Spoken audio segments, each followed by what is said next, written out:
Nagkaroon ng question sa forthwith sa impeachment court mismo. Particular ng impeachment trial na nasa sulat na binigay ko sa inyo ni dating Pangulong Estrada. Pinagdebatian ni Senator Rocco na sinabing immediately dapat at ni Senator Miriam na kinlaro ibig sabihin ng forthwith na binahagi ko sa aking mga kasamahan sa Senado. At ang impeachment court at magsisilbing president ito. Ang impeachment court ng panahong yon kinatigan ang posisyon ni Senator Miriam Santiago. Alam mo yun ang hindi ko maintindihan sa totoo lang. Binan natin ang pogo, yung mga dayuhan yung nagsusugal dyan. Dayuhan ang nasisira ang pamilya, nalululong sa sugal, nawawala ng pera dahil sa sugal. Pinagbawal natin. Pero pinayagan natin yung PIGO, Philippine Inland Gaming Operations. Kung saan ang nagsusugal ay Pilipino, hindi dayuhan.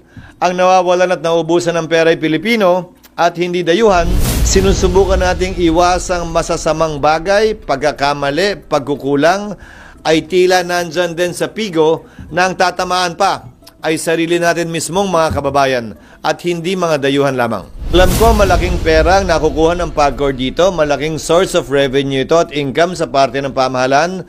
Pero kung natalikuran nga nila ay malaking revenue at income din sa POGO, walang rason para hindi nila kayang talikuran din yung malaking income sa PIGO kung nakakasama na talaga ito sa ating mga kababayan na sa palagay ko ay oo. Yes, ma'am.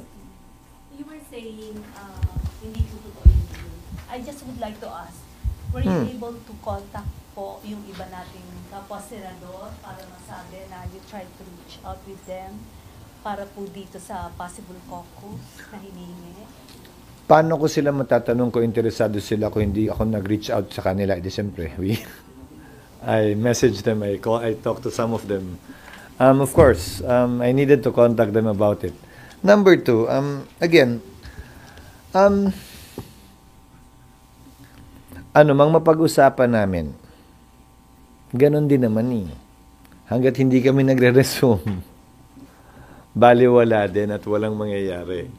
So, and unless all are actually available, then we can call one. Go, ma'am. Another question po. Under what conditions can the Supreme Court intervene in a forthwith direction po? In a? Forthwith direction.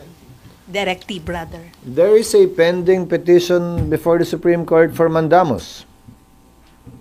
I just don't know if they will intervene or not. The Solgen will represent us in that case. Our deadline to file comment through the Solgen is on Monday next week, March 3. But the court has not yet intervened. That they have required us to make a comment is not intervention in my books. Hindi pakikialam at panghihimasok yun. Ginagawa lang nila yung trabaho nila. At gagawin din namin yung aming trabaho sa pamamagitan ng pagsumite ng comment sa Supreme Court dahil nire-require kami. SP, in the past po ba, past impeachment trials, was there any event po na or involved na nagkaroon po ng question doon sa forthwith orders? No. Nagkaroon ng question sa forthwith sa impeachment court mismo. Particular ng impeachment trial na nasa sulat na binigay ko sa inyo ni dating Pangulong Estrada. Pinagdebatian ni Senator Rocco na sinabing immediately dapat at ni Senator Miriam na kinlaro ibig sabihin ng forthwith na binahagi ko sa aking mga kasamahan sa Senado. At ang impeachment court at magsisilbing president ito. Ang impeachment court ng panahong yon kinatigan ang posisyon ni Senator Miriam Santiago.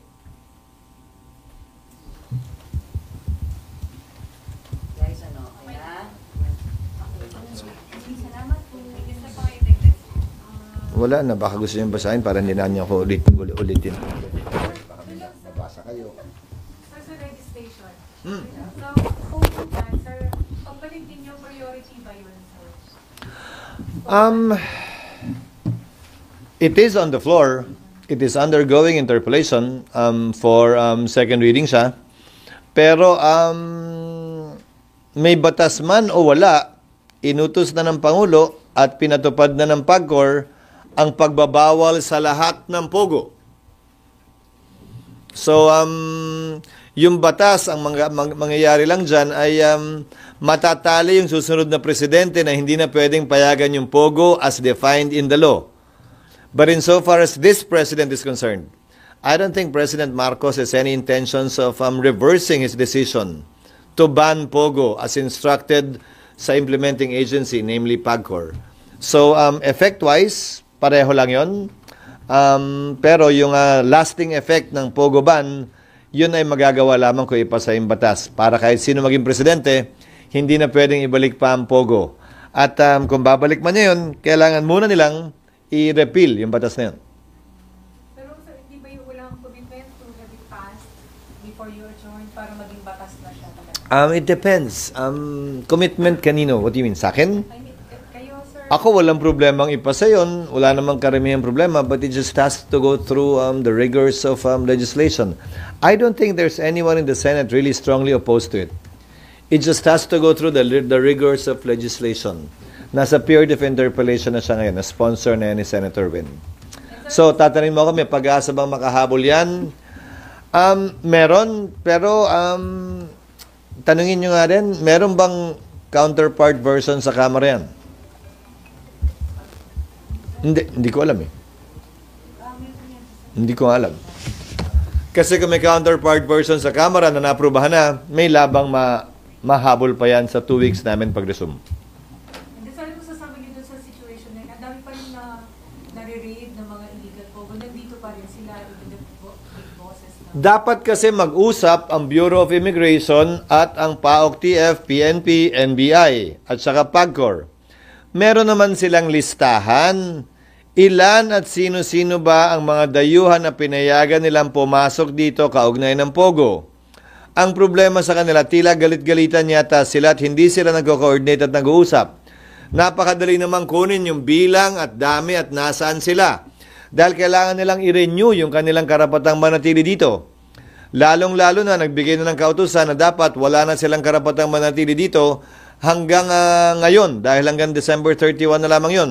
Sana, paigtingin pa nila ang kanilang koordinasyon kaugnay sa bagay na yan. Para sa gayon ay hindi napapahiya ang pamahalaan kaugnay sa pananatili ng ilan pang remnants ng pogo dito sa ating bansa. Okay, off the record na. Wait lang, nakalive. Kung okay na tayo, sits na lang. Okay na ba? Sits na. Alam mo yun ang hindi ko maintindihan sa totoo lang.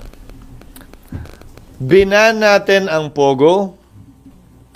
Gustong ipagbawal sa pamamagitan ng batas ang pogo. Ang pogo, ang ibig sabihin ay Philippine Offshore Gaming Operations. Yung mga dayuhan yung nagsusugal dyan. Dayuhan ang nasisira ang pamilya, nalululong sa sugal, nawawala ng pera dahil sa sugal. Pinagbawal natin. Pero pinayagan natin yung PIGO, Philippine Inland Gaming Operations. Kung saan ang nagsusugal ay Pilipino, hindi dayuhan, ang nawawalan at naubusan ng pera ay Pilipino at hindi dayuhan, at malamang sa malamang, yung mga dating pogo ay nagtatago sa likod ng PIGO. Marahil, dapat ay tingnan at reviewin din ito dahil yung mga sinusubukan nating iwasang masasamang bagay, pagkakamali, pagkukulang, ay tila nandyan din sa PIGO na ang tatamaan pa ay sarili natin mismong mga kababayan at hindi mga dayuhan lamang. Saan yung dapat gawin? So, would you call on the President to reconsider the study the policy, sir? Not reconsider for PAGCOR to review this. Alam ko malaking pera ang nakukuha ng PAGCOR dito, malaking source of revenue ito at income sa parte ng pamahalaan. Pero kung natalikuran nga nila ay malaking revenue at income din sa pogo, walang rason para hindi nila kayang talikuran din yung malaking income sa PIGO kung nakakasama na talaga ito sa ating mga kababayan. Na sa palagay ko ay oo. Ang paninindigan ng Pangulo dito sa nagdaang panahon ay tila klaro. Naalala mo, isa sa mga binan ng Pangulo nung simula pa lang ay yung isabong. Dahil nga sa sobrang pagkakalulong ng marami sa ating mga kababayan dito. Paano naman to? Pwede bang makuha yung datos mula sa PAGCOR? Pwede bang makuha natin yung datos mula sa anumang relevant government agency kabilang ang BIR? Magkano nga ba nakukuha natin dito? And like the questions we asked in relation to Pogo, is it worth it? Sa assessment niyo, sir, ngayon, the way you see it, sa situation, is it worth it? Magandang malaman muna mula sa ating revenue generating agencies. Magkano ba ang nakukuha ng gobyerno? Magkano ba ang gross gaming revenue o GGR ng iba't ibang kumpanya na engaged sa PIGO? Magkano nga ba'y pumapasok sa kaban ng bayan? Magkano ba yung nalulustay o ginagastos ng ating mga kababayan dito? Hindi ko alam yung kasagutan sa mga tanong na yun. Magandang matanong yung relevant government agencies at nang makapagpasa tayo mismo kung gusto ba nating ituloy ito o hindi.